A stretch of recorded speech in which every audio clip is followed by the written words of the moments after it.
আসসালামু আলাইকুম রহমতুল্লাহ। সম্মানিত দর্শক, আপনারা ঠিকই দেখছেন। সালমান এফ রহমান অর্থাৎ সাবেক প্রধানমন্ত্রী শেখ হাসিনার অর্থনৈতিক উপদেষ্টা যিনি ছিলেন তিনি এবং সাবেক আইনমন্ত্রী আনিসুল হককে গ্রেফতার করা হয়েছে ঢাকার সদরঘাট এলাকা থেকে।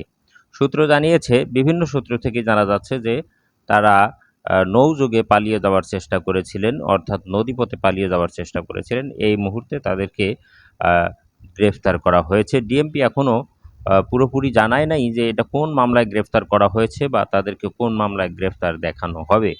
আপনারা জানেন যে দীর্ঘ সময় আইনমন্ত্রী হিসাবে দায়িত্ব পালন করেছেন এই আইনমন্ত্রী আনিসুল হক। গ্রেফতার হয়েছেন তিনি এবং যিনি ব্যবসা বাণিজ্যের সিন্ডিকেটগুলো দেখতেন সালমান এফ রহমান, তাকেও গ্রেফতার করা হয়েছে। আমাদেরকে জানতে হবে, আরও কিছু সময় অপেক্ষা করতে হবে যে তারা কোন মামলায় গ্রেফতার হলেন এবং কি তাদের অপরাধের তো আসলে শেষ নেই, কিন্তু কোন মামলায় বা কি কারণে তাদেরকে গ্রেফতার করা হয়েছে বিষয়টি জানতে হলে আমাদেরকে আরও অপেক্ষা করতে হবে। ধন্যবাদ সকলকে।